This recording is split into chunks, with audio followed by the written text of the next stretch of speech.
They swing.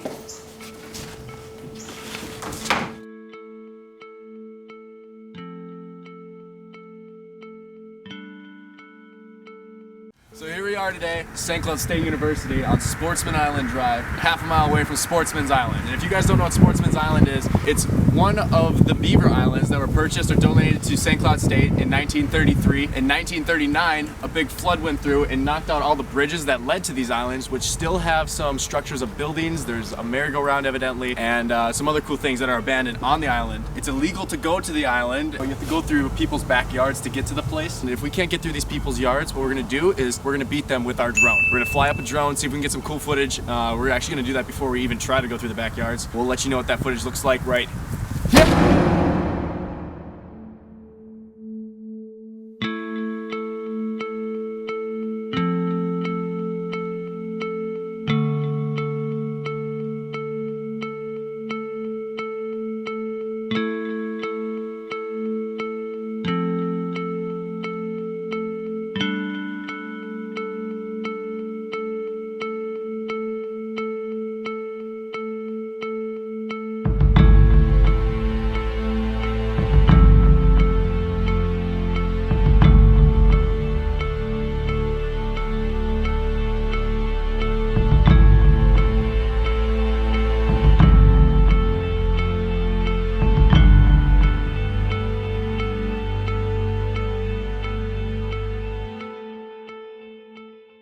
Alright, so that drone footage was super dope. We unfortunately have a couple local neighborhood watch heroes out here watching us. There was a guy in a truck that was actually like following us around as we walked around the neighborhood. He was just following us, watching us like fly our drone. We're really not thinking about walking back there right now. We're gonna come back tomorrow and sneak back there. There's also a sheriff that lives 2 doors down from where we have to go. We see his cruiser parked outside, so they got us good, but they ain't gonna beat us. We'll be back right tomorrow.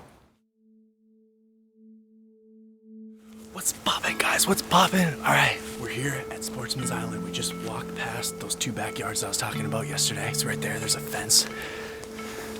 We had to hop over that fence too down here. We still have to be kind of quiet because there's backyards all up along this ridge. And everyone's kind of on like a neighborhood watch to keep people out of here. Let's try and get on the island and we'll see you there.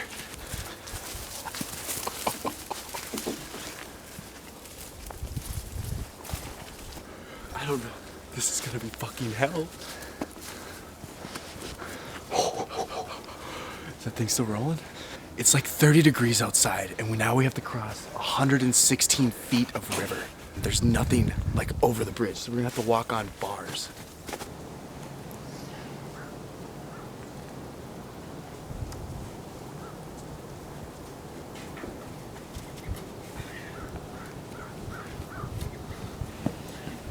Wow. So check this out, guys. As you can see that behind me, there's a few building structures still up. We're about to come up on the infamous merry-go-round that's over here too. A lot of graffiti all over the shit. Obviously kids still come here. There's like a lot of like light poles up and shit, so there's obviously was electricity coming to this island at one point. It must have been a hot spot, like back in the 1940s, the early 30s and shit. Check this out right here. Check this building out. Let's go over here. Let's go over here. No idea what this used to be. Looks like it could have been like a bathroom or something, like the community bathroom. There's like a sink here. You can see why they won't let anyone come on here. This whole fucker could just come right down on my head, but Sportsman's Island is one of the Beaver Islands. There's probably about 4 or 5 of them, and the Beaver Islands were all connected back in the 1930s, and they were discovered by one of the settlers who was coming up the Mississippi River, and he was coming through St. Cloud on the Mississippi with one of his boats or canoes, and he came upon these islands. He was the original owner of this island. I forget his name, but he ended up donating the islands to St. Cloud State University back in the 1930s. 1933, these buildings were put here on this island for St. Cloud State University, and people use this as kind of like a community park, places to go have their weddings, Sunday picnics. They had softball games here.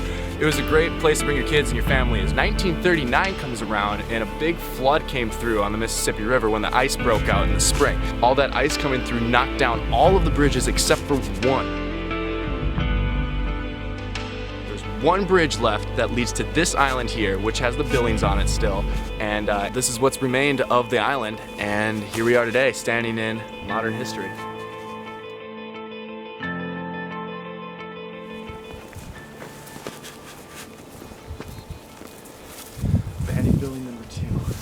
check this shit out.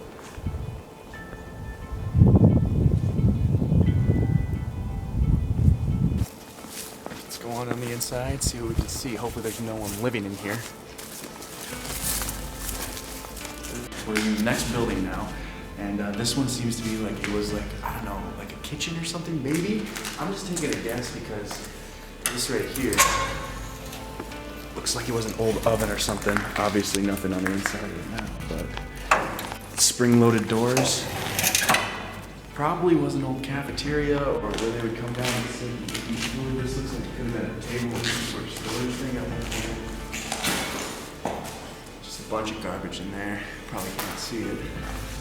But yeah, over here it looks like there's an old furnace. Kids come in here and light shit on fire.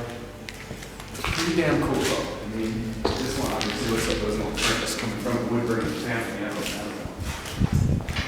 Some sort of cooking machine. Huh.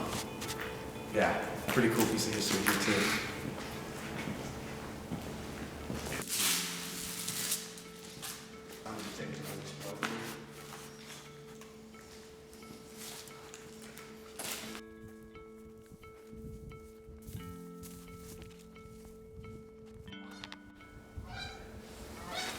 As far as I know, this is probably the last building on the island that's still standing. We're gonna go do a once over and check it all out, but this must have been, there's like a little, I don't know what this was at all. Just I'm guessing their bar.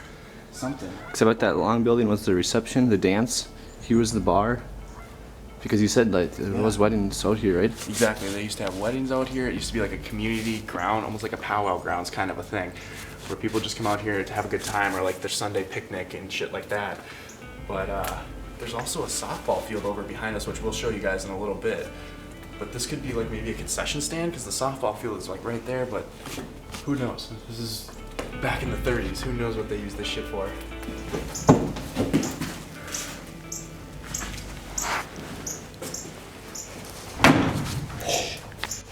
So they swing.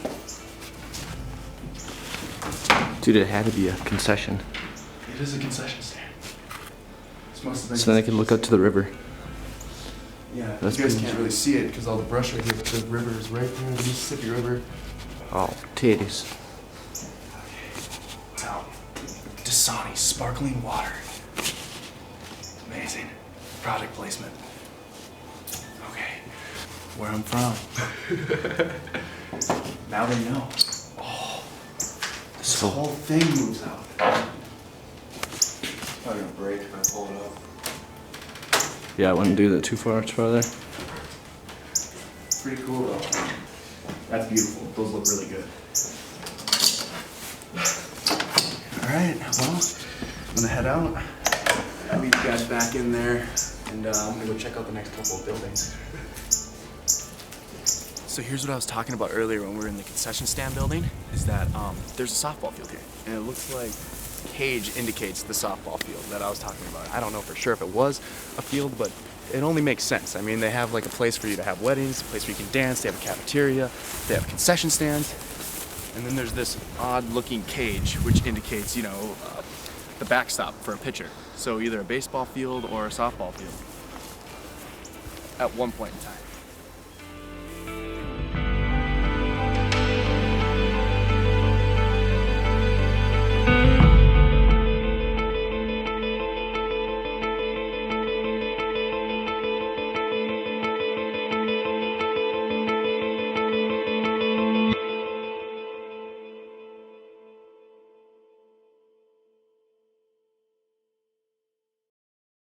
Thanks for watching. Stay tuned. We're probably gonna do a couple more of these places like this around the central Minnesota area while I'm back in town. I'll be back in LA in a couple more weeks, but I'm gonna try and get as many abandoned places as I can for you guys to check it out. So stay tuned. Thanks for watching.